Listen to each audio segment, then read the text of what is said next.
Hello, I'm First Sergeant Kemp with Company D, 2nd United States Sharpshooters, and today for our video we want to show you some of the gear that we regularly use while reenacting. The Sharpshooters had a very unique array of equipment that started from the very beginning of the camp of instruction all the way to our late war impressions. The first way I want to start off is with our captain, Ethan Whitehall. His uniform is most commonly imagined when you see the Sharpshooters. Captain Whitehall, would you mind explaining to us what's special about your frock coat and your uniform? So with an officer's frock, there's no piping or trim, something like here on the private's enlisted coat. It has 3 cuff buttons with a functional cuff, opens just like that. They would just wear enlisted men's trousers or a private purchase with a few minor details. The officers would have worn shoulder boards showing rank. This is a captain's shoulder board with 2 bars, first lieutenant with 1, and the second lieutenant with just a green field. Officers also wore sometimes the maroon officer sash. It wasn't commonly worn in the field, it was worn more for dress occasions. They also wore a officer's belt, or sword belt, which has a shoulder strap that comes over the shoulder. It's a 2-piece buckle, and has 2 straps for the officer's sword. A lot of them had what this is, which is the 1850 foot officer sword. Some also had swords that were private purchase. They also had sometimes the officer's haversack. This is a leather possibles bag with all sorts of needed things. Field glasses for sharpshooters, possible bandages, signal whistles, papers for sending messages. They either wore a kepi or an enlisted men's forage cap. Choose the forage cap just because it's more practical and like to portray an officer that was risen from the ranks. Captain Whitehall, one thing that's easy to see whenever you see sharpshooter units is the difference in dyes used in the uniforms. What makes yours so dark? Mine comes from the Ainsworth wool mill in England, so this is the same color that the British rifle regiments use for their dress uniforms. So originally, the sharpshooters you would see them in frock coats and green trousers, but also in camp of instruction there are records of sharpshooters being issued as early as camp of instruction the blue sack coats or fatigue blouses, and you can see here we have different makes and models. This is a Wamba and white fatigue blouse, and then I'm first sergeant, so I have my private purchase and not the regular blue infantry sergeant stripes. So since I'm a sharpshooter, I show that off in my chevrons. Sharpshooters had specialty uniforms. There was only 2 regiments during the Civil War of us. So if we damaged, bled through, got shot, ruined our uniforms, we needed to replace our uniform to meet requirements. So we would take whatever we can get our hands on to stay in uniform. So that's why you would often see sharpshooters wearing a blue sack coat, a fatigue blouse. Sometimes they'd be wearing a regular infantry uniform with the blue sack and the sky blue trousers. Sharpshooters were also early on issued the sky blue trousers, as seen here, with the frock coat.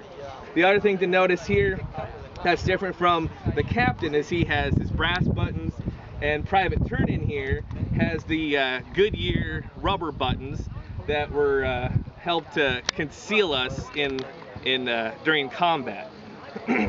Up here, we have the Corps badge, which is the red lozenge signifying 3rd Corps. There are some original records of sharpshooters wearing regimental and company insignia on their hats, though it's just as common to have nothing on it. Everything else on here is fairly standard issue infantry with the brass buckles, percussion cap box. Private Turn-In, if we can see your cartridge box, if we just kind of spin around. The Sharp's cartridge box is different. I don't have one yet. I have a regular infantry cartridge box with my large brass buckle. She has the smaller Sharp's brass buckle. I have the strap for the cartridge string strap like our private over here has. The Sharp's does not have it because the Sharp's cartridge box was only meant to be worn on the belt. Everything else is pretty much standard. along with brogans for safety. A lot of us choose to wear hobnails and heel plates to give us some traction on the battlefield. We have an array of weapons here. Mostly these are all Berdan Sharps rifles with the dual set triggers, different makes and models. And then down here we have an example of one of our target rifles. There were a couple companies of the sharpshooters that only carried target rifles, but due to their excessive weight and high maintenance, most of us didn't carry them, and so we'd keep them in boxes and store them on wagons until we had special duty to take out artillery targets or high value targets from a great distance. Also early on in the war, we had what was commonly referred to as the hair trunk. Some were made by Lewis Comfort Tiffany.